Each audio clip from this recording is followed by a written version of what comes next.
Salut les amis et bienvenue sur cette petite vidéo. Les amis, tout le monde parle du communiqué du ministre de la Communication, ancien ministre de l'administration territoriale, voilà, ancien MINAT, René Manuel Sadi. Mais les gens se comportent au Cameroun comme si on a oublié le fonctionnement de ce gouvernement. En fait, tout ce qui intéresse au gouvernement, c'est le c'est le maintien au pouvoir. Pour ma part, ce n'est pas pour le développement, l'affranchissement du peuple camerounais ou la jeunesse, ou trouver le travail, refaire l'enfant de l'éducation. Non, ça ne les intéresse pas. Parce qu'en fait, si on conscientise des gens, si on éduque bien des gens, si le système éducatif est en sorte que les gens vont se former pour trouver le travail, dans le débouché, ça serait un peu compliqué de continuer de manipuler les gens. Donc, il faut les maintenir dans ce qu'on appelle manque d'information et aussi dans l'ignorance. En fait, c'est comme ça que ces gens fonctionnent. Donc, comme je l'ai dit tout tantôt, c'est leur façon de se maintenir au pouvoir et affranchir le peuple. Ce n'est pas quelque chose qui les intéresse tant. Le ministre de la le ministre de la Communication, quand Martinez Zogo est porté disparu, c'était le 17, tout le monde en a parlé. Tout le monde en a parlé. La femme de Martinez a fait le tour des radios, de Yaoundé pour parler. Le ministre n'est pas saisi de cette affaire. Le ministre n'a pas fait un communiqué. Le ministre fait un communiqué bien après. Vous connaissez bien la date, quoi, le 23.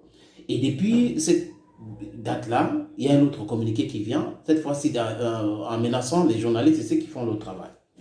Et j'ai fait une vidéo sur cette chaîne en disant que aucun journaliste, ni en lancer la lettre, ou les gens qui font les commentaires, ne peut influencer une justice juste. Ça ne peut pas être possible d'influencer une justice juste. Donc, le fait de dire que les gens disent ceci, les gens disent cela, ben moi je ne comprends pas d'où ça vient. Mais bon, ils sont caractérisés par cette façon de faire, cette façon de voir les choses.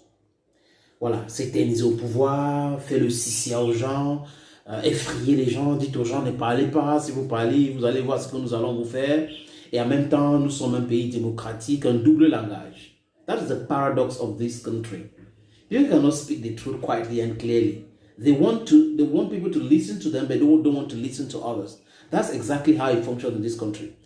J'ai écouté une vidéo de mon ami Danis Kopio, après j'ai ri, parce que là, ça a tout son sens. La vidéo, il fait pour parler du cas Martinez Zogo, d'inculpation ou de détention de certaines personnes à Kondingui. Et les chefs d'accusation, il a raison.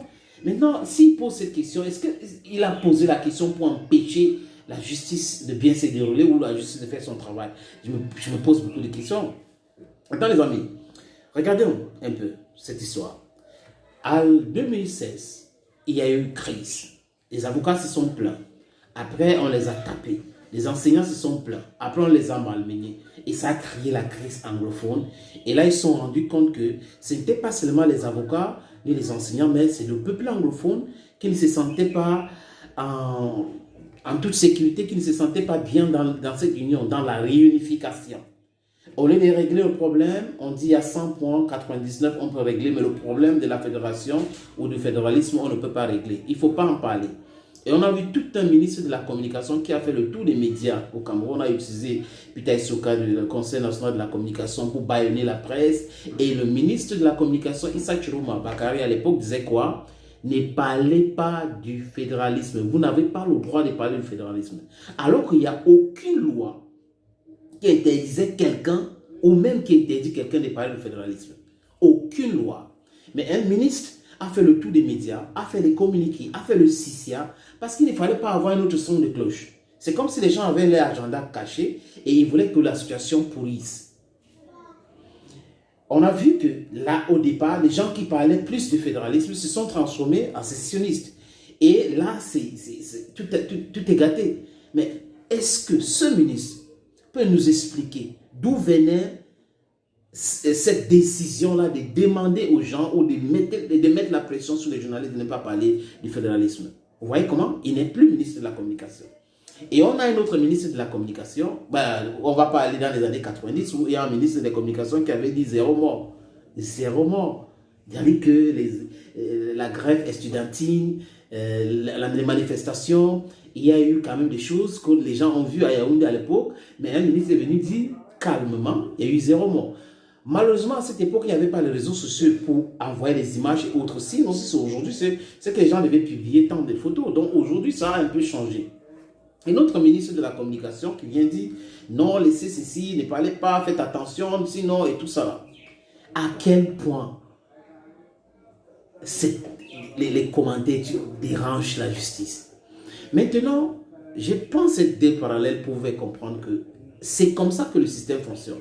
Très anglophone, les journalistes ne devaient pas parler du fédéralisme ou donner la parole à ceux qui veulent parler du fédéralisme, mais devraient donner plutôt la parole à ceux qui sont en train de mettre l'huile au feu.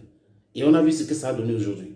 Et nous sommes là, en plein affaire Martinez-Zogo, et le ministre fait une autre sortie pour nous faire le CCA. Exactement le même modus operandi.